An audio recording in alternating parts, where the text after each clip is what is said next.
Hello friends, আজকে আমি TET পরীক্ষার এককালীন ছাড়ের কিছু আপডেটস নিয়ে এসেছি। তো দেখুন দেখব হেডলাইনটা কি আছে। ফেব্রুয়ারিতে বিজ্ঞপ্তি হবে টেট পরীক্ষা, কি বলছে মন্ত্রী, শিক্ষামন্ত্রী বলেছে। তো এখানে এখন দেখব আগরতলা 8 জানুয়ারি। তো বুনিয়াদী স্তরে শিক্ষক নিয়োগের ক্ষেত্রে পেশাগত ডিগ্রিতে বিএড ডিএলএড এককালীন ছাড়ের পর টেট 1 এবং টেট 2 পরীক্ষার প্রস্তুতি শুরু করেছে শিক্ষা দপ্তর। আগামী ফেব্রুয়ারি মাসের শেষ সপ্তাহে পরীক্ষা সংক্রান্ত বিজ্ঞপ্তি জারি হতে পারে। শিক্ষামন্ত্রী রতন নাথ আজ মহাকরণে সাংবাদিকদের প্রশ্নের উত্তরে এ সংবাদ জানিয়েছেন। মন্ত্রী শ্রীনাথ জানান, বিজ্ঞপ্তিতে পরীক্ষা সংক্রান্ত সূচি প্রকাশ করা হবে। অনলাইনে পরীক্ষার্থীদের আবেদন করতে হবে। যাদের পেশাগত ডিগ্রি রয়েছে তারা পৃথক ফর্মে আবেদন করবে। যাবতীয় প্রক্রিয়া শেষ করে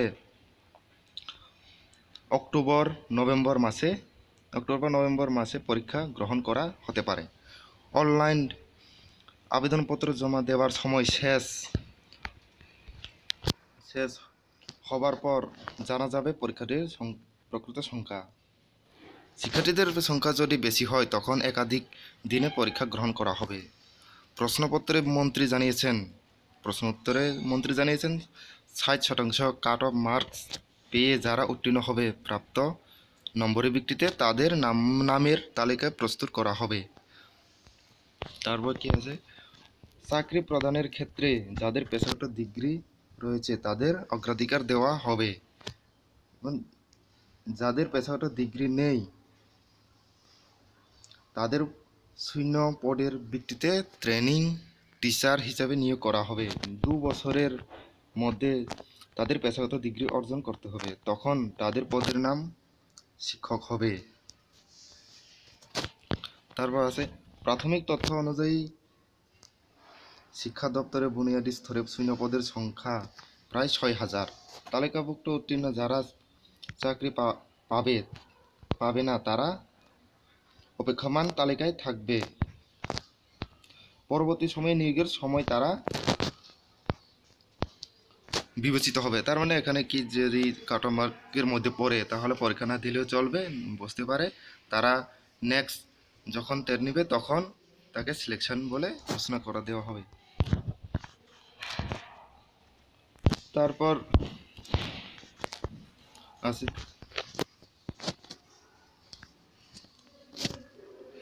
আছে দেখো বিবেচিত হবে করে টেট 1 ও টেট 2 পরীক্ষার যোগ্যতা সম্পর্কে শিক্ষামন্ত্রী জানিয়েছেন। টেট 1 পরীক্ষায় বসতে উচ্চ মাধ্যমিক পরীক্ষায় 50% নম্বর এবং ডিএলএড অথবা স্নাতক ডিগ্রি ও ডিএলএড অথবা স্নাতকোত্তরে অর্থাৎ উচ্চ স্নাতকোত্তর মিন্স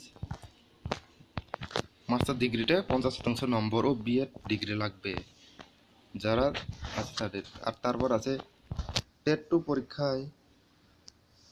পরীক্ষায় বসতে স্নাতক ডিগ্রির সঙ্গে ডিএলএড অথবা 50% নম্বরের সহ স্নাতক ডিগ্রি ও বিএড লাগবে। এখানে 50% গ্রাজুয়েশনে ডিগ্রি লাগবে এবং বিএডও লাগবে। তারপরে এককালীন ছাড়ের শুধুমাত্র পেশাগত যোগ্যতা না থাকলেও চলবে। পেশাগত যোগ্যতা মিন্স এখানে বিএড বা ডিএলএড সেটা বোঝায়।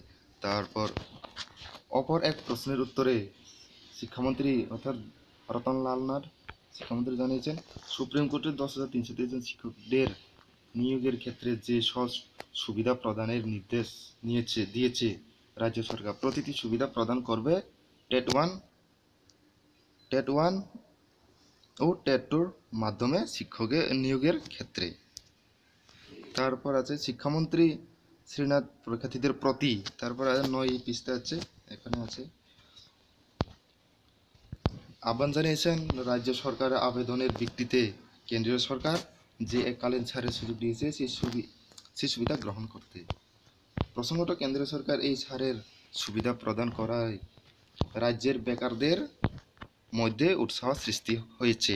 ধারণা করা হচ্ছে পরীক্ষার্থীদের সংখ্যা 1,500 হবে। শহরে বিভিন্ন কোচিং সেন্টার এখন পরীক্ষার্থীদের উপচরা ভিড়। এ হলো আজকের এককালীন ছাড় অর্থাৎ টেট 1 টেট 2 আপডেটস খবর। তো ভিডিওটি যদি ভালো লাগে থাকে, যারা এখনও সাবস্ক্রাইব করেনি তারা সাবস্ক্রাইব করে দিন এবং পাশে যে বেল আইকনটা আসবে সেটাও ক্লিক করে দিন, কেননা আমি যখন এরকম ভিডিও নতুন নতুন আপডেটস নিয়ে আসবো তখন যাতে আপনি সবার আগে পেয়ে যায়। ধন্যবাদ।